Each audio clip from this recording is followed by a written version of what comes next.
আমি বিশ্বাস করি গাউসিয়া কমিটি বাংলাদেশ যখন জানতে পাবে জৈনুল আবেদিন কাদেরীর লাশ কোন সাগরের মাঝখানে পড়ে আছে, কোন পাহাড়ের গুহায় পড়ে আছে, কোন বিমানের মধ্যে পড়ে আছে, কোন ডিস্ট্রিক্টের এক প্রান্তে পড়ে আছে, কেউ আসুক বা না আসুক, আমার সন্তান ব্যস্ত থাকুক, আমার আত্মীয় স্বজন না আসুক, আমার রিশতেদাররা কেউ না থাকুক, গাউসিয়া কমিটি যদি শুনতে পায় আমার লাশ দাফন করার জন্য তারা হাজির হবে।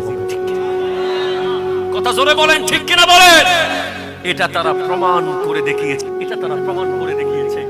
যারা সাগরের মাঝখান থেকে পচা লাশ নিয়ে আসতে পারে, যারা বিএম ডিপুর মতো ভয়ঙ্কর জায়গায় মাস্ক ছাড়া ঢুকে যেতে পারে, যারা চট্টগ্রাম মেডিকেল কলেজের সামনে থেকে পচা শরীর পরিষ্কার করে নিয়ে আসতে পারে, তারা আমার লাশ দাফন করতে পারবে।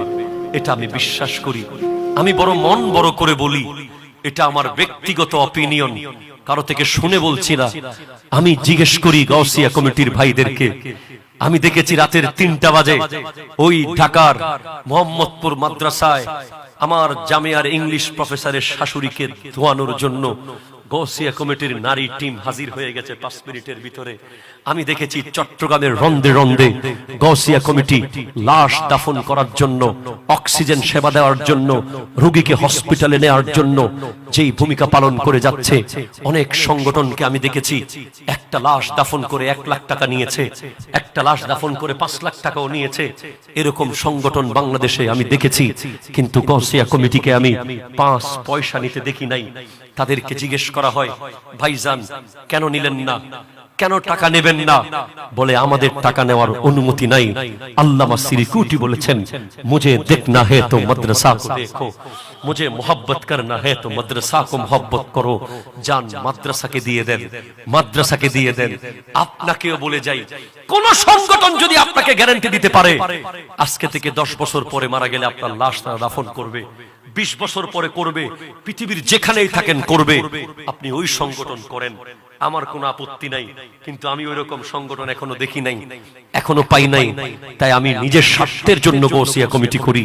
আমি জানি আমার লাশ আমার গাউসিয়া কমিটির ভাইয়েরা যদি কবরে রাখে, এটা আমার জন্য নাজাতের ওসিলা হবে, এটা আমার জন্য অনেক বড় একটা জরিয়া হবে। কাল হাসরের মাঠে এটা আমার জন্য বড় একটা ওসিলা হয়ে যাবে।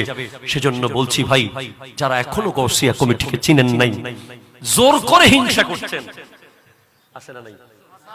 শুধু শুধু কোন কারণ নাই গাউসিয়া কমিটির মেম্বার হওয়ার জন্য শুধু দরবারে সিরিকুটের মুরিদ হতে হবে এমন কোনো কথা নাই। গাউসিয়া কমিটির মেম্বার সিরিকুটিয়া, নকশবন্দিয়া, কাদেরিয়া, চিশতিয়া, মুজাদ্দিদিয়া, সুরওয়ার্দিয়া, তাইফুরিয়া, ভান্ডারিয়া সবাই যেন হতে পারে, সেজন্য গাউসে পাকের নামে এই সংগঠন। একটু জোরে বলেন ভাই সুবহানাল্লাহ। সেজন্য ভাই পাটটা লাগিয়ে নেন, বেল্ট পরে নেন, বেল্ট পরে নেন। এই বেল্টটা নিউ মার্কেটে কিনতে পাবেন না, এই বেল্ট সানমার ওশেন সিটিতে পাবেন না, এই বেল্ট পাবেন আলমগীর খানকা শরীফে, এই বেল্ট পাবেন জামিয়ার মাঠে, এই বেল্ট পাবেন জনাব আবু তালেব ফকিরের 2 তলায় খানকার ভিতরে। যান, আসেন, সময় দেন আমাকে আপনাকে। পীরে বাঙ্গাল আল্লামা সাবির শাহ কিবলা বলছেন যে আমরা একটা শিকলের মধ্যে আবদ্ধ আছি, যে শিকলটার 1 নম্বর কড়ি চেইন আছে না, চেইনের প্রথম কড়িটা হচ্ছে মদিনাওয়ালার কাছে, সেখানে সাথে আরেকটা লেগেছে গৌসুল আজম আব্দুল কাদের জিলানী রাহমাতুল্লাহ আলাইহি, সেখানে আরেকটা লেগেছে খাজা আব্দুর রহমান চৌরবী রহমতুল্লাহ আলাইহি, সেখানে আরেকটা লেগেছে আল্লামা সৈয়দ আহমদ শাহ সিরিকুটি রহমতুল্লাহ, সেখানে আরেকটা লেগেছে আল্লামা তাইয়্যিব শাহ কিবলা রহমতুল্লাহ আলাইহি, সেখানে লেগেছে তাহির শাহ সাহেব কিবলা মাদ্দাজিল্লুহুল আলী, সেখানে আরেকটা লেগেছে পীরে বাঙ্গাল আল্লামা সাবির শাহ কিবলা। সেখান থেকে যত মুরিদ প্রত্যেকের একটা একটা শিকল ওই চেইনের মধ্যে লেগে গেছে। গাউসিয়া কমিটির লোগোর ভিতরে আছে ওয়াকুনু মা'আস সাদিকিন। একটু জোরে বলেন ভাই সুবহানাল্লাহ। ওয়াকুনু মা'আস সাদিকিন, সাদিকিনদের অন্তর্ভুক্ত হয়ে যাও। এর আগে বলেছেন ইয়া আইয়ুহাল্লাযীনা আমানু ইত্তাকুল্লাহ। ইত্তাকুল্লাহর ভিতরে সব এসে গেছে। ইত্তাকুল্লাহ মানে মিথ্যা বলিও না, গীবত করিও না, চুগলি করিও না, নামাজ ছাড়িও না, মা বাবাকে কষ্ট দিও না, অন্যায় করিও না, জুলুম করিও না, আদল করো, ইহসান করো, দয়া করো। ইত্তাকুল্লাহর ভিতরে সব ক্লিয়ার। আবার ওয়াকুনু মা সাদিকিন, কেন?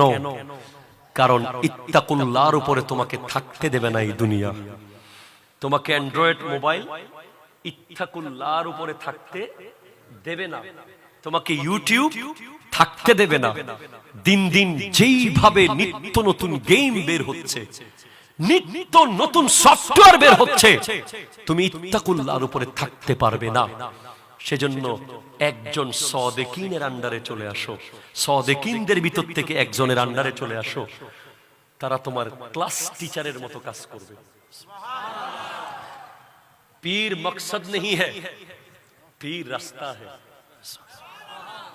পীর হওয়া এইম অফ লাইফ নয়, পীর চিনা এইম অফ লাইফ। পীর চিনা এমন এক পীর আমরা পেয়েছি। আপনি সাবধান থাকবেন। আপনি কোথায় আছেন নিজেকে গবেষণা করে বের করেন। ক্লাস টিচার যদি পারফেক্ট থাকে, বাকি 7 ঘন্টা ঠিক থাকে। কথা কন্যা ঠিক কিনা বলেন না? ক্লাস টিচার যদি অবহেলা করে, বাকি 7 ঘন্টা ক্লাস কি হবে? পুরো অবহেলা। ক্লাস টিচার ঠিক না হলে একদিন আসবে 8টা বাজে, একদিন 10টা বাজে, একদিন ছাত্র বলবে আজ যাইতাম কিনলে গরত ফুরি। ঠিক কিনা বলেন না? সেই তরিকতের একজন ক্লাস টিচার লাগে, যিনি আপনার নামাজ, রোজা, হজ, যাকাত, ঈমান সব কিছুকে পারফেক্ট রাখার জন্য নিয়মিত আপনাকে তদারকি করছে। তিনি হলেন হক্কানি পীর ও মুর্শিদ। জোরে বলেন না ভাই সুবহানাল্লাহ। এমন এক পীর পেলাম, আল্লাহু আকবার। ইজা রুউ যুকিরাল্লাহ, যার চেহারা দেখলেই আল্লাহর কথা মনে পড়ে। এমন একজন পীরে বাঙ্গাল পেলাম, আল্লাহু আকবার। আশ্চর্য, আমরা গোটা বছর ওয়াজ করে একজন হিন্দু ভাইকে মুসলমান বানাইতে পারলাম না। আর হুজুর কেবলা পীরে বাঙ্গাল গত বছর বানিয়েছেন প্রায় 30 জনের কাছাকাছি। এই বছর বানিয়েছেন খুব কম সময়ে 8 জন মুসলমান।